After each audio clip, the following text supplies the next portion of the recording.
ubungcwele bakho wesabeka ngezibongo. Ngubani uNkulunkulu ofaniswa nawe? Ngubani uNkulunkulu olinganiswa nawe?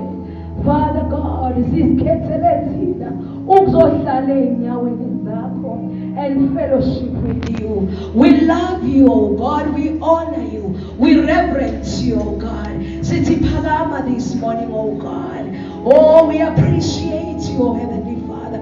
It's such an honor for us as abantwana bakho together like this, oh God, to worship you, to fellowship with you, to love you and sing our love song unto you, oh God. Yamgela, oh Heavenly Father, our heart sacrifice this morning. Egameni lika Kristu Jesu. Amen and amen and amen. John chapter 8, from verse 1, it says, no. All right, let's start from verse 1. But Jesus went to the Mount of Olives. Now, early in the morning, he came again into the temple, and all the people came to him. And he sat down and taught them, like how we are seated manje. Amen. Sihleli sizofundiswa izwi.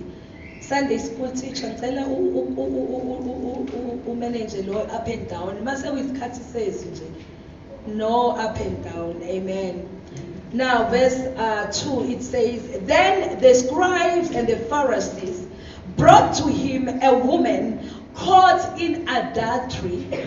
And when they had set her in the midst, they said to him, Teacher, this woman was caught in adultery in the very act.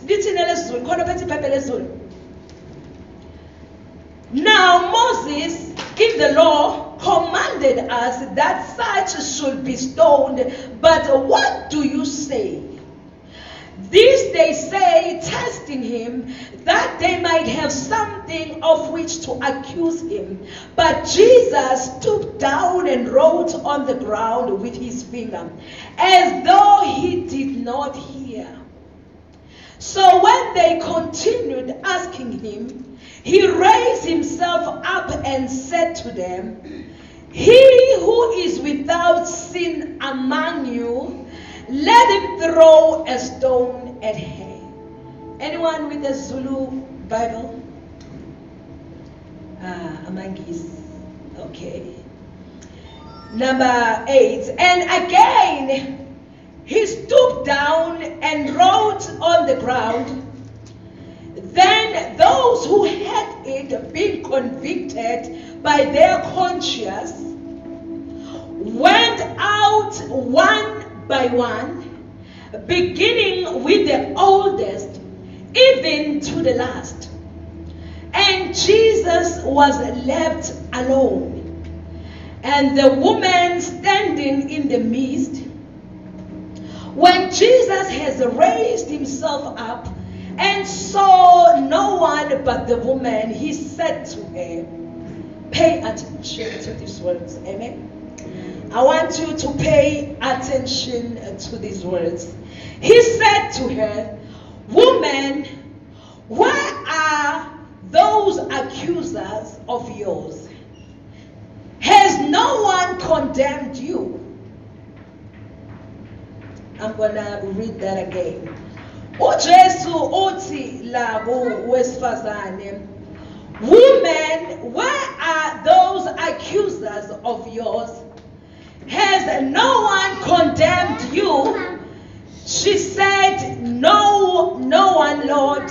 And Jesus said to her, neither do I condemn you. Go. Now underline this one. Sin no more. Uthi Jesu kuye, neither do I condemn you, woman. Uthi hamba, but sin no more. Now, get a hold of these words.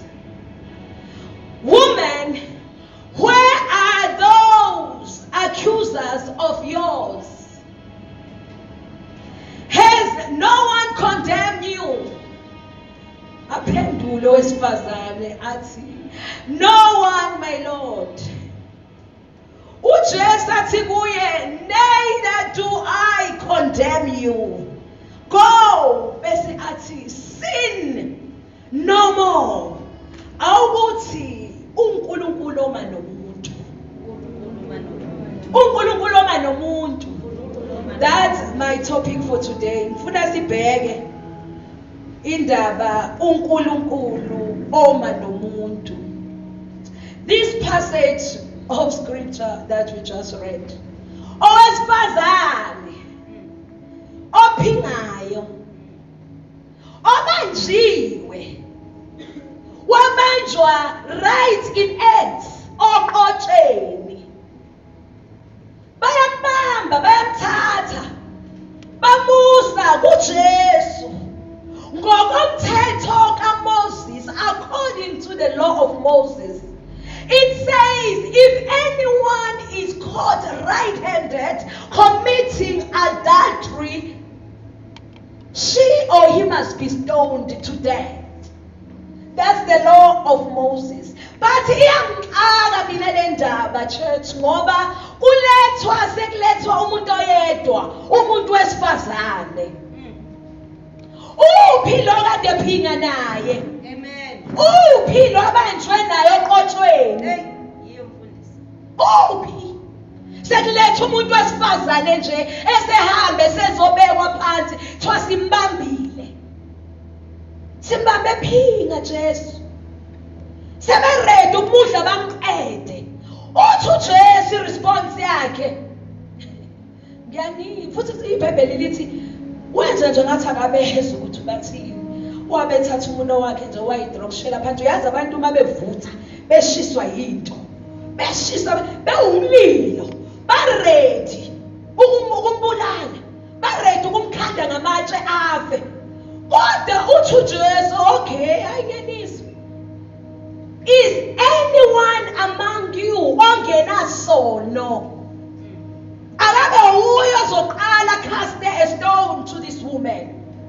Mangabe uthi you have no sin, cast the first stone. Uphinde uJesu ayibhekela phansi kwangathi akabanekile. iBhayibheli lithi banyamalala ngawani. Bonke ababemmangalela banyamalala ngawani. Wathi mayephakamisa ikhanda lakhe ebheka ukuthi baphi ke laba bebem-accuse. Bengasekho noyedwa. Uyabuza uJesu kuye lo muntu wesifazane oyena osamile. Ngikhuluma ngoNkulunkulu oma nomuntu. Ngikhuluma ngoNkulunkulu mina oma nomuntu. Oma naye engasabeki. Oma naye kunzima. Oma naye sedeliwe. Oma naye lahlwa. Kodwa uNkulunkulu ame athi ngithonge nasono. Akathathi nje kube uyena oqala to cast the stone. Mabethi akusekho umuntu. Usethi ngoba angifuni, get a hold of this. Angifuni bese siphila esonweni sithi ngoba nakho umfundisi ufundisa ngoNkulunkulu oma ngomuntu. Get a hold of these words ezisho uJesu uthi hamba umuntu wesifazane. Athi sin no more. Meaning once you have an encounter with him, you can't keep on living in sin. You can't keep on living anyhow. When you have experienced the hand of God, when you have experienced the move of God, mawusufumana umusa before God. Bekungamfanele even to stand before God. Kodwa wami uJesu wama naye. Ngoba uJesu uyama nabangcolile. uJesu uyama nezoni. uJesu uyama nabalahliwe. Wama nalo muntu wesifazane. God, that doesn't give you a permission. Ukuthi after you have experienced such grace, bese uyahamba uyophila anyhow as if awufumananga umusa. Now we know Romans chapter 8 verse 1 uthini. Ngeke ngithi le verse ivesi, yes le verse le bazalwane. Go there, let's go there. Go quickly to Romans chapter 8. Leli verse le igangi. Ivesi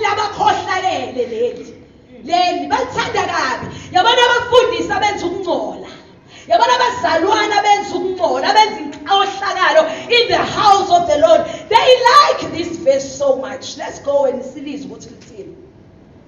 Go with me to the book of Romans. We're going to do Romans chapter 8. I'll start to read only just verse 1. Wona vele lo.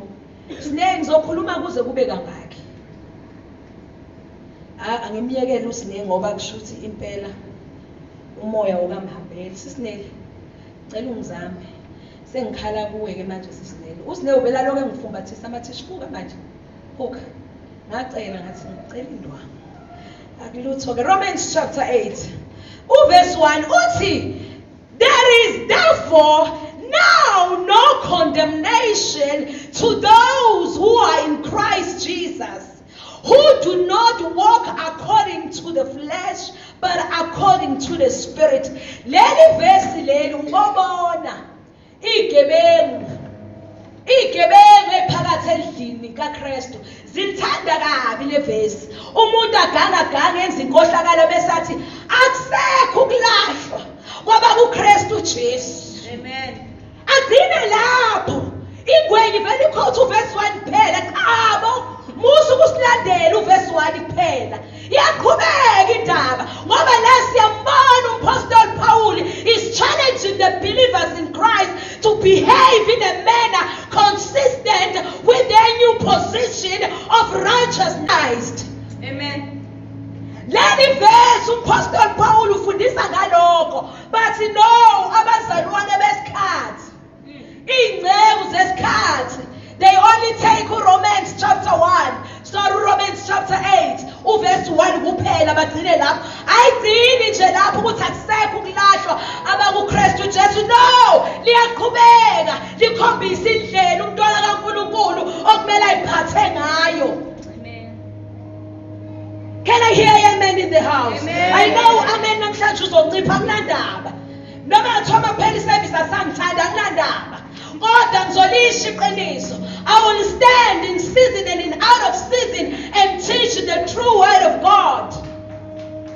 Isono kuthiwa we must sin no more.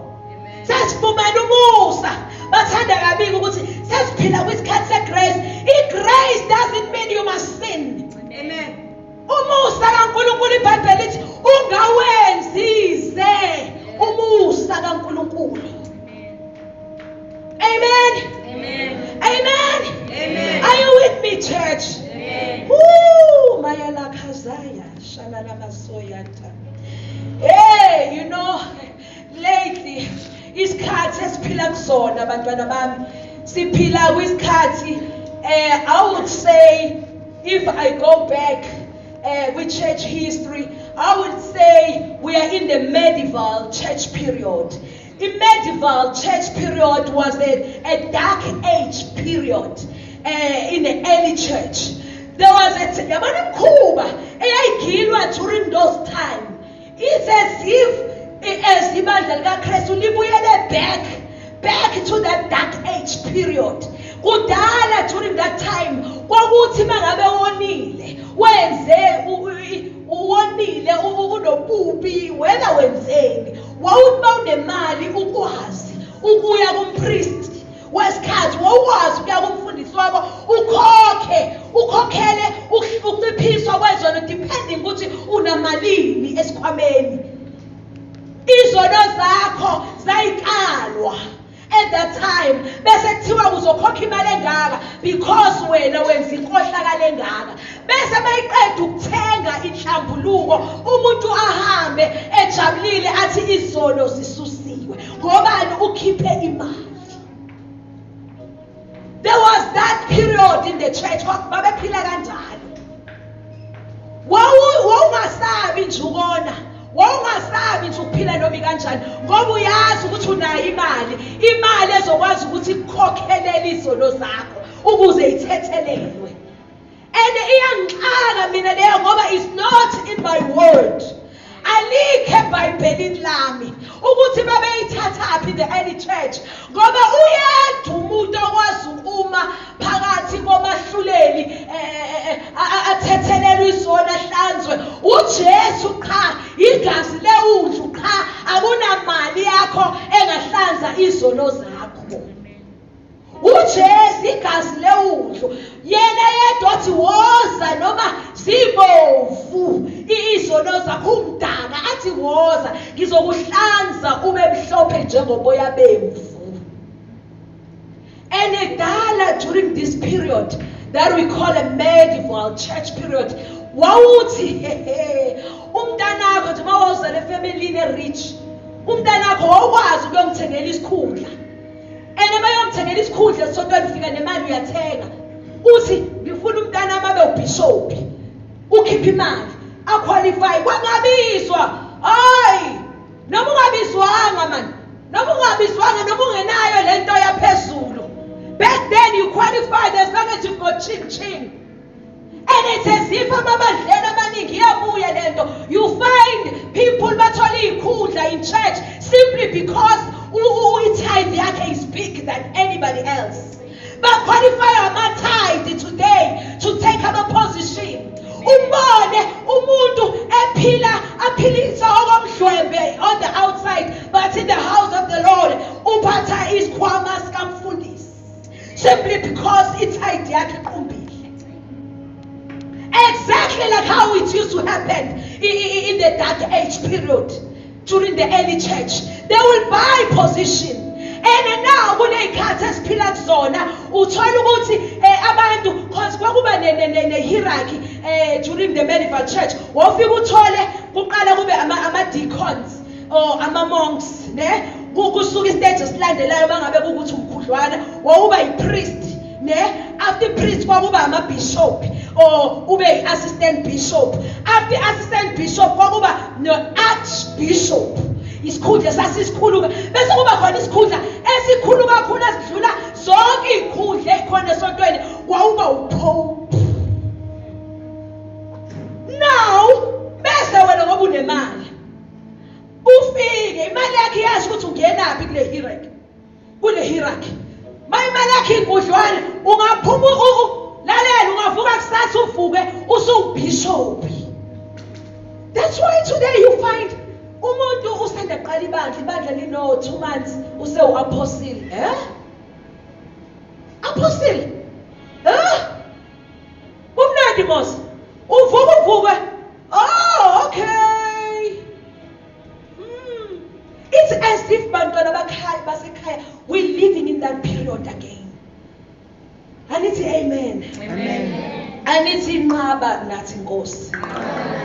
Nkosi sami nganzami nazo nasho kamnandi inqaba nathi Nkosi. You know what, there is a cancer in the body of Christ, and unfortunately cancer inakho ukuspread. Inakho ukuspread cancer. Iqala njengomuntu oyedwa in the house of God. Before you know it, unibona iqala kube khona lapha oyi-1 nje. Before you know it, sebeba 3. Praise Jesus. Hallelujah. Oh my God, Pastor. Uqala ngoyedwa. And then you don't address it, you're okay, you're comfortable. And abathanda kabi ifront. Before you know it, they're in the worship team, they're singing. And bayalandana. You know, I know. Angeke yehle kahle, but it's okay. I'm gonna say it anyway. You know, these days, it's such it's sad. It's really sad. Because now, it's sugar from the head. And lately, you hear abefundisi abaningi uyindoda on Sunday. And ebenza sure ukuthi baba nama-blindfold amahle osukuma bambone ba-forefront ngabo bahlale la phambili. Mayeqala nje sukuma mngamba bakubone. Bingelela ibandla. Hlale phansi. That's the only time unkosikazi acknowledgewa. Maye phambi kwebandla. Ngoba that's the only time eyindoda. Maye pulpit uyindoda. Ubabenu. The minute ehla edilika umfazi womunye umuntu esiphila kuyona manje. And they are accountable. Bayazana ukuthi le ngwe ngishaya lempahla. Abakhuzani kunalokho. Lento ngithe ifana ne-cancer before you know it. Bonke bamadoda on Sunday. Monday babafazi. Mina ngoba angazi noma ngizothi it's a angazi Nkosi noma ngithi it's a blessing noma ngithi isiqalekiso. It's as if I'm being proposed by them, oh men of God. And they get offended when I ask them ukuthi ngiyakuzwa ukuthi uthini. But ngicela ungehlisele into ajinanga ubhekele. Ngifuna ukubona uphawu. Akusekho safe in this day and age. Wayinganzami, you are beautiful. You are beautiful. Don't just get excited manje ukuthi ngizoshadwa inceko, ngizoshadwa umfundisi. Ngoba you are lazy to even approach umoya ingcwele ubuze ukuthi ngabe uye yini yena lo baba. Uzile ukudla ukhuphuka intaba uhlala ubuze. Be lazy to do that for yourself. The minute a man of God, ngoba nazi ukuthi all the lalelani abangiyimpisi. Amen. Esigqoke ikhumba semvu. Kodwa nisukwazi ukubabona ngoba basuke befaka ontanjana. Befaka amasuti bebahle. Bethi woman of God. Bese uyametha nawe. Uza kumina uzongithatha umfundisi. Kunenceko ethi lalela mina, I will never bless you my child. Ungakasho ukuthi ngiyakuzwa umfundisi kodwa ngicela uphenduke ubhekele bese uyangigobela. Where's leyo nto leyo? I want to see the mark. Do you have the mark of the cross or you have the mark yokuba yindoda emini uba yindoda Sunday uphenduke umfazi during the day uzokufrustrate uyokuthatha yokugquma ekhaya anyamalale abuye ebusuku usulele uyohleza ngena appetite for you ngoba usuke sesuthi lapho uma khona. Do you hear me, church? Amen. You are too beautiful. Angifuni ngani ngani, you are too beautiful. Be wise. Vulakana amehlo. We're living in the times engiyifanisa like the dark age period whereby don't just trust anyone. I know what I'm talking about. Don't just trust anyone. Pray first. Isukuthi umoya ingcwele uthini. And what's ngixoxela? Yabona kunento ehlanganisa abantu. Uyathanda awuthandi, there is something eyunite abantu, special abantu ababengafunani, special abantu ababengazwani. Ubababona masebe kanje mathe nolimi ukuthi kunento ebahlanganisayo. You watch my back, I watch your back. You cover my back, I cover your back. Kunento ebahlanganisayo. Amen. I'm telling you, abanye they tend yabona fana no offense to anyone kodwa ngiyazi khona bazoqhubeka ile. You know fana nenceku kaThixo phethe ibandla elikhulu kodwa ingafuni ukushada. Isebenza kahle inemali iholi ibandla but akafuni ukushada. At the same time engashadile nje akusiki ukuthi uhleze enyaweni zaJesu kuphela. Uyalala. Enulala khona la ebandleni.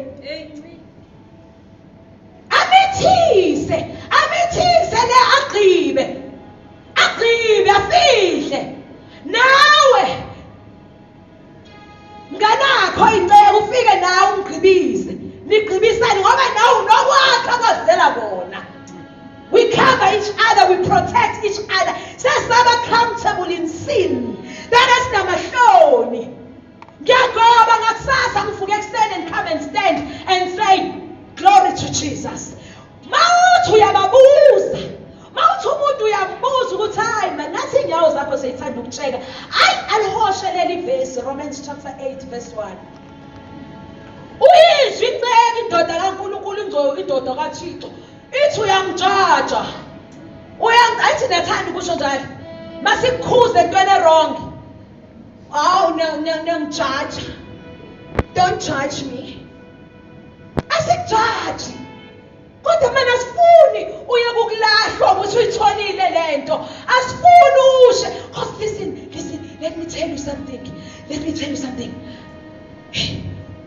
Yabona the enemy uyakuyeka ukhalase insini. Akuyeke nje futhi akukhava kumboze. Bangabone, singabone, bangabone. The more ukhuphuka, mangabe usulapha phezulu. Bese ke ayak-expose. Sekunabantu abaningi abazoshayeka ngawe uwedwa.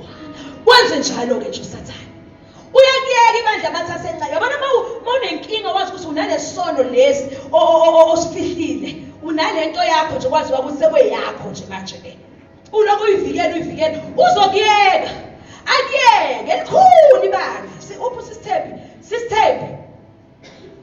Ngifuna izwe le. Tshela uSisithembi angene ngaphansi. Ngifuna izwe le. uSathane uzokuyeka.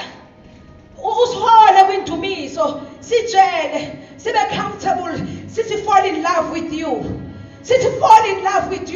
Then mangabe usuphakeme, futhi uyazi mos ukuthi awubanjwa. Isakho lesono. When you are there, uNkulunkulu, ngoba uNkulunkulu akamphuci umuntu igifts. Our God, when He has given you a gift, ngisho sekuthiwa ufe kanjani, akaphuci. Nizoqedelela nina leli igama. Ngisho kuthiwa uda kanjani, ngeke uNkulunkulu akuphuci igifts. Ngoba uNkulunkulu mayesephila into akaphinda akuphuce. Kodwa laleli into ezokwenzeka. The minute uNkulunkulu ekuphakamisa, the minute abantu bebabaningi who fall in love with you, you know who cheer you up, bese expose. Abukise ngawe emhlabeni wonke. Mina ngizothi repent before zinetha. Repent bazalwane before zininetha. Hlambuluka. You know into emnandi ngoJesu. Hey. Wengane zami into emnandi ngokuba kuJesu. Mhla elenge siphambanweni. Mayalazaya. Esho amazwi okugcina ethi it is finished. Enikela umphefumulo wakhe. Ngoba akabulawanga uJesu Sathane. Asingamnikini iglory. No. uJesu wayinikelela yena ngomphefumulo wakhe. Wavuma futhi wathi it is finished. The day ethi kufeziwe, kugqitshiwe. It is finished. Kwahlukana ikhethini lasethempelini elalivimba umuntu ukuthi angenele to the holy of holies ayozikhulumela yena.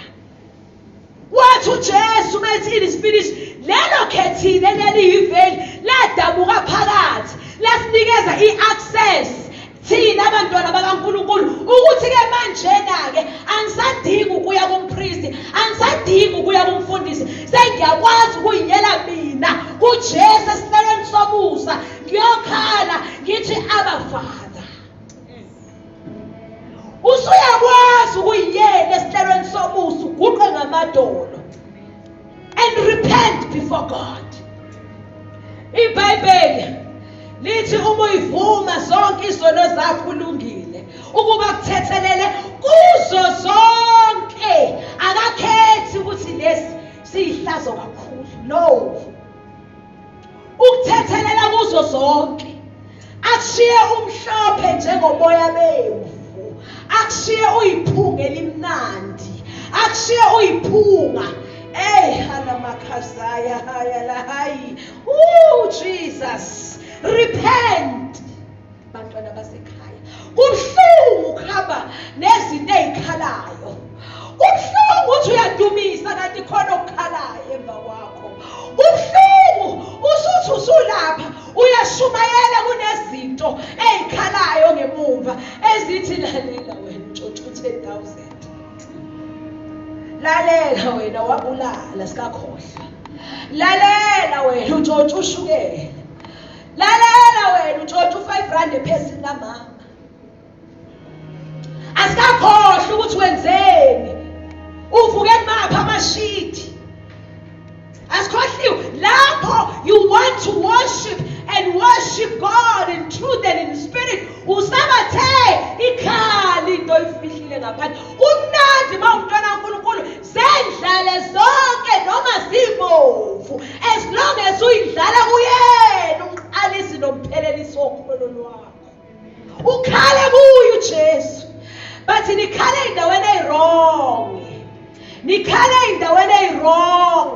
Ngoba nalo mngane wakho othi umthembile, othi uvula isifuba sakho, you opening up to him. Uyena kusasa ozokubetray. Uyena kusasa oyobetshela abantu ngeindaba zakho. We were too quick as Christians to be vulnerable before men, and yet siqoqe when we were before our Maker, the one we're supposed to be vulnerable before.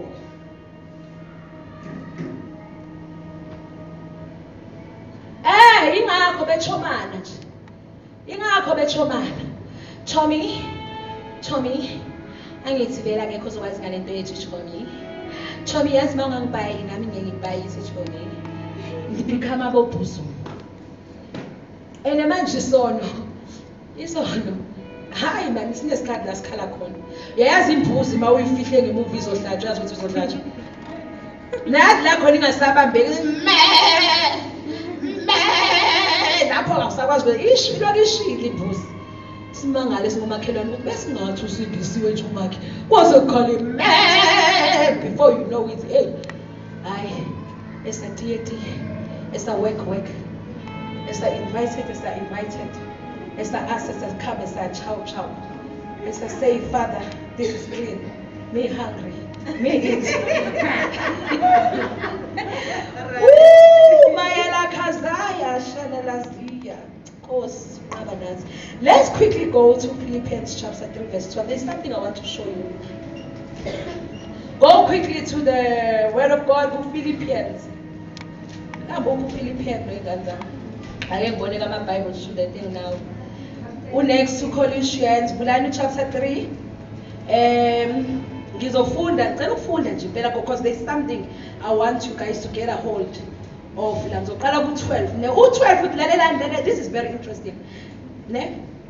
La Paul ukhuluma nama-mentee akhe. Ufana nami namhlanje njoba ngibela. As ngikhuluma nani. I'm training you for where you are going. I'm teaching you the word of God. I'm anointed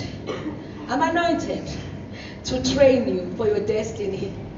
So, na Paul wayekhuluma nama-mentees akhe. Philippians chapter 3, verse 12 uthi, not that I have already attained or am already perfected, but I press on that I may lay hold of that for which Christ Jesus has also laid hold of me. Verse 13 to 15. Brethren, I do not count myself to have apprehended. Angisho bangcwele ukuthi mina njengoba ngikhuluma kanje namhlanje sengi-arrivile. Angisho ukuthi njengoba ngimile ngikhuluma kanje namhlanje mina I'm immune to sin. Niyangizwa bangcwele? Akusho ukuthi mina I'm perfect njengoba ngime kanje ngikhuluma kanje. Listen to this.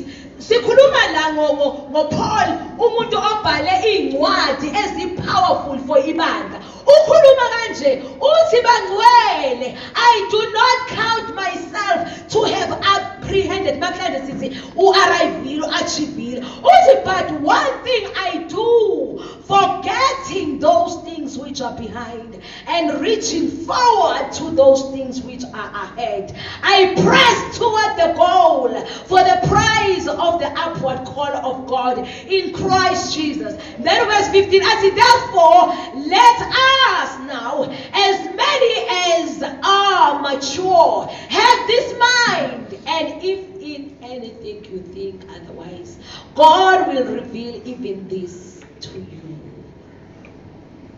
Nevertheless, to the degree that we have already attained, let us walk by the same rule. Let us be of the same mind.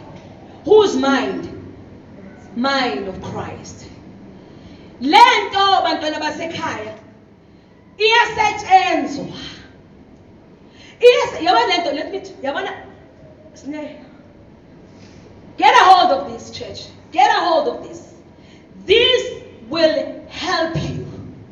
Now, there's a scripture that says, in fact, let me just read it.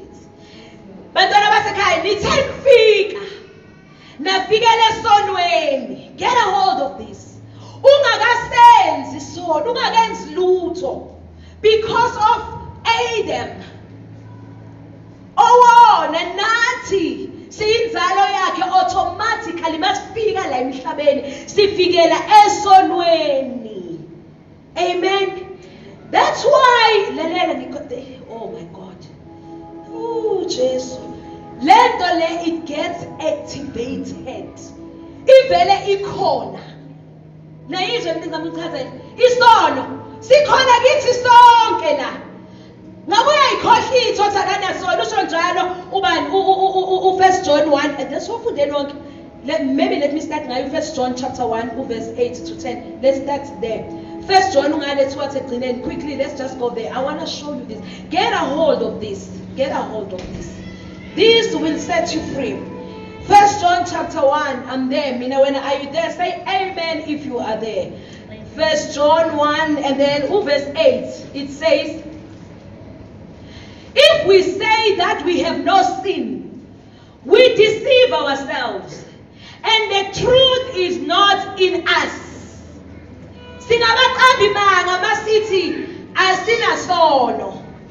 That's 1 John 1 verse 8. I think 9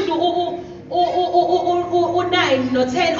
If we confess, now listen to this, child of God. If we confess our sins, He is faithful and just to forgive us our sins and to cleanse us from all unrighteousness. If we say that we have not sinned, we make Him a liar, and His word is not in us. Because of Adam, sifikele vele esonweni. Bantwana basekhaya, ungakasenzi sono ufikele esonweni. You have sinned. But now, being in Christ Jesus, usibuyisela back to our rightful position. That's why when you are now in Christ Jesus, your mind should be like the mind of Jesus. Renew your mind so you will sin not. Ilapho indaba. Ngoba isono sikhona sithule. Sikhona, but there is something that provokes it to be activated on the inside of you. All of us njoba sila into ezokwenza ukwazi ukuphila and appreciate the grace of God. Uhlale kuinyaweni zika Jesu. Renew your mind. Yazi ukuthi yonke into ayikho emandleni akho. Yonke into iwumusa. Nakuba ngimile namhlanje uwumusa. Nawe ungayiboast ukuthi awuphume emashidi namhlophe abantu ongafanele ngabe uvuka kuwona mntana sekhaya.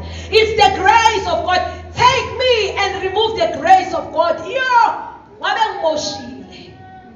Ngabe ngikhuzwa ngapha nangapha. Sonke sikanjalo sibanjwe umusa. It's the grace of God. Now, singawenzi ize umusa kaNkulunkulu sesiwufumene. Renew your mind every day that you are not of this world. You are just here as an ambassador of Christ. Funa ukulunga kwakhe. Stay away from filth and unrighteousness. Amen. Amen. Amen. Amen. Nisangithanda God. Hallelujah. Nisangithanda. Angishayi mina. In fact nginika ithikithi lokuthi nikhululeke. Yonke lento siyenza ngomusa. Sisodwa akukho lula. Uyahali appetite vele ivuke mawubona ubhuti onentshebe ehambe kanje. Obona oyisikhodla obroad. Onuka wesiko onuka kamnandi. Kuvuka ivesi lithi lead me not into temptation. lalelani, lethi kuthina sonke. Sonke sinawo umoya uhala uzohala ngala lento ngamele uyihalele. Uyabona nje umoya sonke sinawo. Refuse to activate it. Akathi qhamuka umbona ukuthi maye nakho amadola benxenga nayi insizwa ingenza ngithi skip a beat inhliziyo yami ilokhu ijumpa baleka ngingeyo zombili musukuloko uzenza isikhokho usinda ababalekayo usinda abakagwala musukuloko uthi rilaba khasayo kodwa ubhika uyambuka rilama sayashana kaza lalela before you know it. Hi. Okay, let's take this scripture. Psalms 51 verse 1 till 13. Let's go there quickly. Ihubo lika David. Ngifuna nibone something here. What's the time? Namhlanje angazi nami bafowethu angazi. Angazi ngene. Psalms 51. Look at this. Be patient with me because I'm going to start Psalms 51 verse 1 till 13. Now listen to this. Uthi David have mercy upon me, O God, according to your loving kindness. Have mercy upon me, O God, according to your loving kindness, according to the multitude of your tender mercies. Blot out my transgression, wash me thoroughly through my iniquity. Remember, I taught you that sin and iniquity is not the same thing. Remember, I taught you that. Then it says, and cleanse me from my sin. For I acknowledge my transgression, and my sin is always before me. Against you only have I sinned, and done this evil in your sight, that you may be found just when you speak, and blameless when you judge. Now get a hold of this. Behold, I was brought forth in iniquity. Ngathi mfika umamami wangizala esonweni. And in sin my mother conceived me. Behold, you desire truth in the inward parts, and in the hidden parts you will make me to know wisdom. Besathi cleanse me, amanye version athi purge me with high soap in and I shall be clean. Wash me and I shall be whiter than snow. Make me hear joy and gladness, that the bones you have broken may rejoice. This is, remember, after David has left with unkosikazi womuntu wayelale noBathsheba waqeda lapho wabulalisa uUriya. Le scripture, this one, was after uNathan eqeda ukuyomtshela ukuthi uNkulunkulu ubonile futhi uNkulunkulu aware uyazi inkohlakalo yenzile. This was the cry of David. Uqede uthi ke now, hide your face from my sin and blot out all my iniquities. Besathi create in me a clean heart, O God. Kanti binjani le nhliziyo before enze lo mkhuleko. Bazalwane niyabona ukuthi njalo we need to go before our maker. Ngoba nangu David. uDavid is a man after God's own heart. God to David, create in me a clean heart, O God. Renew a steadfast spirit within me. Do not cast me away from your presence. Do not take your Holy Spirit from me.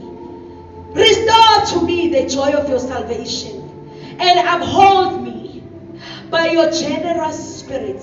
Oh my God. Then I will teach transgressors your ways, and sinners shall be converted to you. Now, underline verse 13.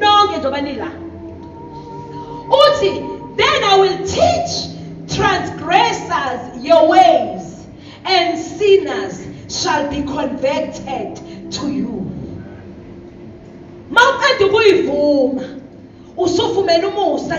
uNkulunkulu has cleansed you, has washed you, has purified you. Then uyahamba uyosiza abanye abasabanjwe yilento wena ebikubambile ngoba wena usukhululekile awuthuli.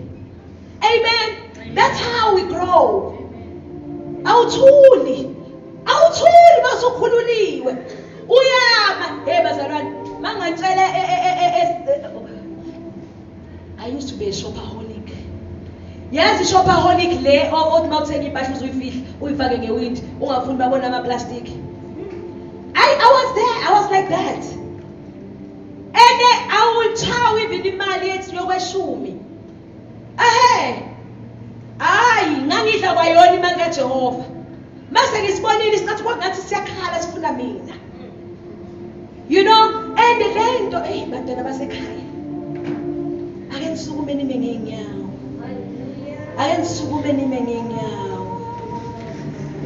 I carry the mentality that says I haven't arrived.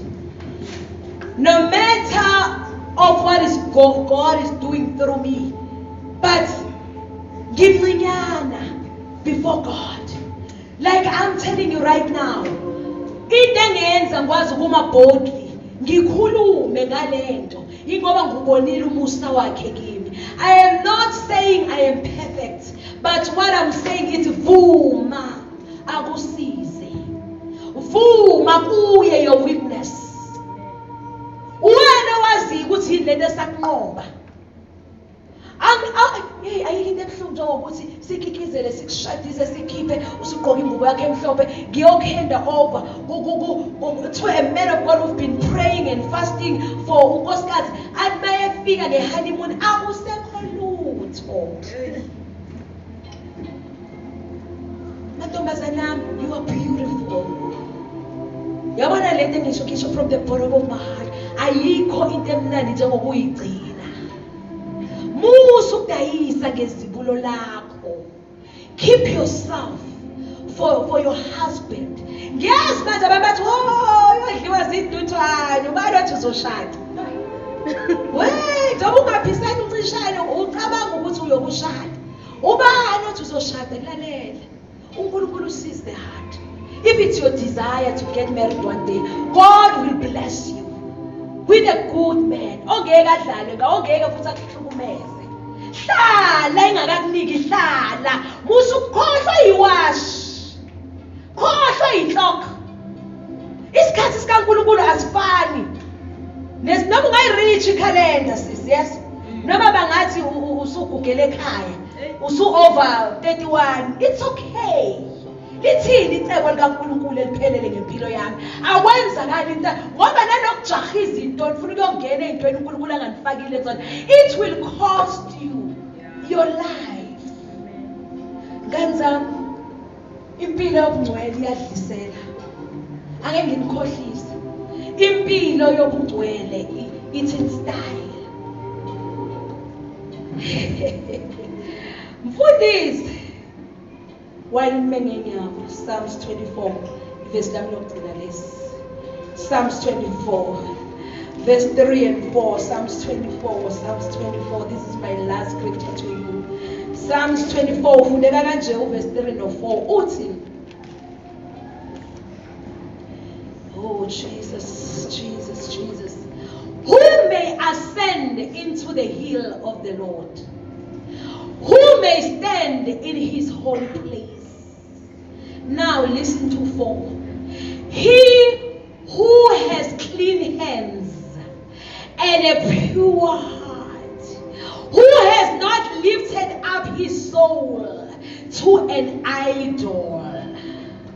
Ningezwa abantu bethi akusekho ukulahlwa kwabaKristu Jesu. So whether mase ngimamkelile nje uJesu njengenkosi nomsindisi it's enough ngizongena ngigijima ezulwini. Yes, that might be true.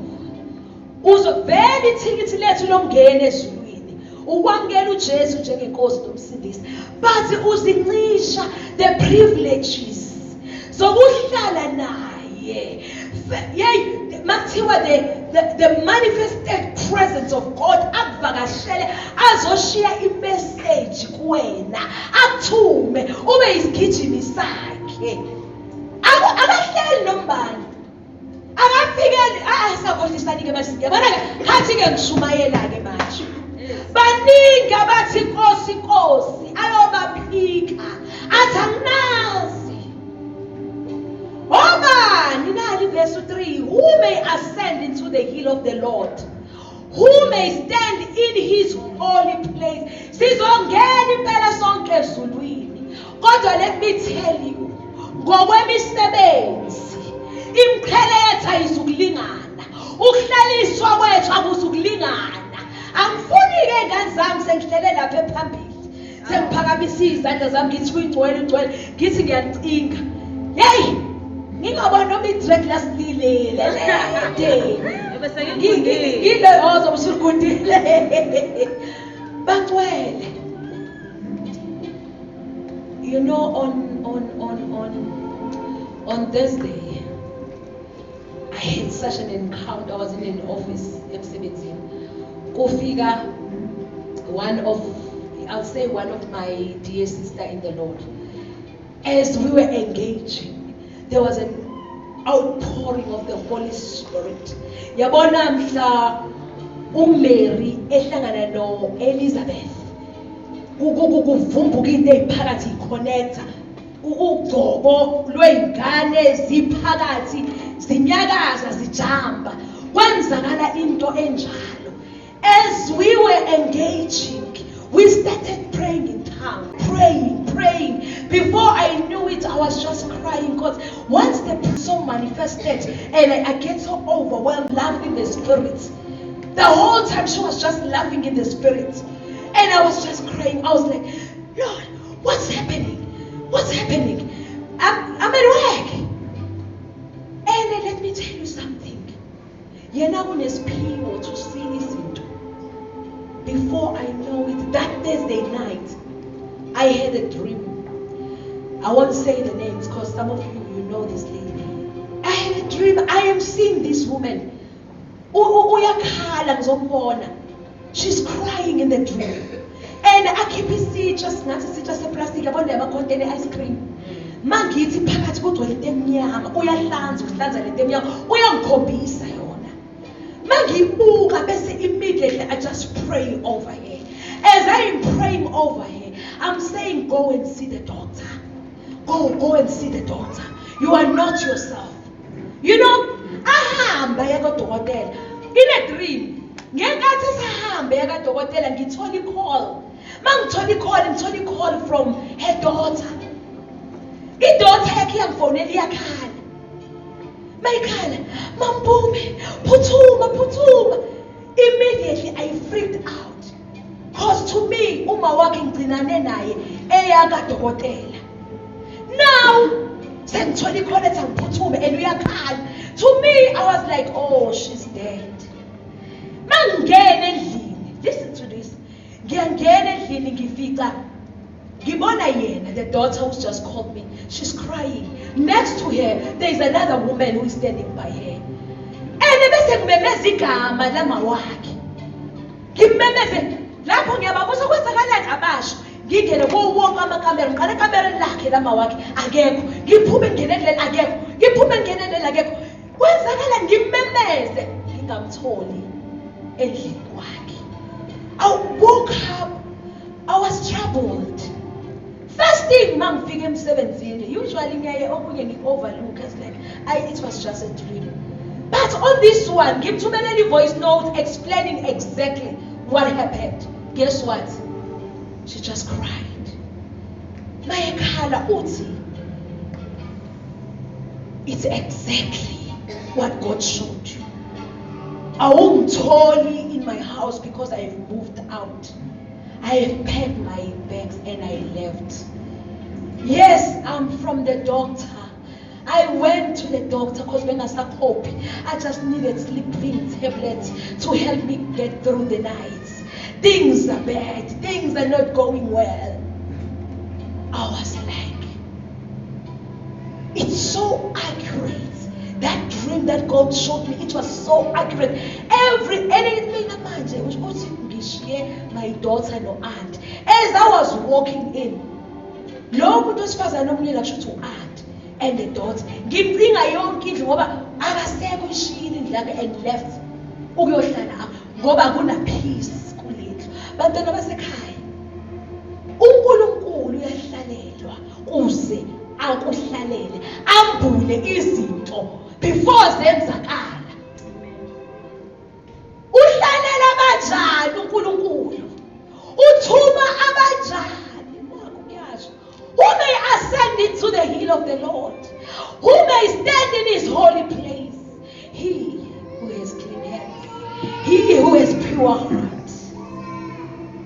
Ongakhonzi Thixo, ongamxubi uNkulunkulu nezinye izinto. uNkulunkulu will visit you. You will see dreams. Yekelani ingane nakangini. Niyobona imbono. Nizoba nempendulo yezinto before zenzakala. You will see danger afar off before ifika. Manizoba abantu abahlalela uNkulunkulu. Abantu abaya kuNkulunkulu babe naked before God and surrender everything before him. Uyivume zonke kuye. He's faithful and just to forgive you and cleanse you. Uzohamba ugijime ungenamahloni, ungenakusaba, ungenavalo, ungezukubangalelwa umuntu before God. Asibe nabazalwane who value i-holy living. That's my message to you. uNkulunkulu uyama nathi. Abe nathi sesingafanele. Nathi asibuyeleni kuNkulunkulu. uNkulunkulu athokoze ngathi. uNkulunkulu ufuna abantu azosebenza ngabo kulesikhathi. Kodwa ufuna abantu abakanje. Psalms 24 verse 3 and 4. I love you very much.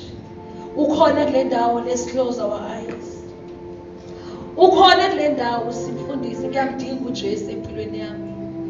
Ngihambile indlela, ngenza izinto outside the will of God. Ngimphoqile uJehova. Ngibaphoqile abazali bami. Ngiziphoqile nami. Namhlanje I repent. Fundisi, I want a turnaround in my life.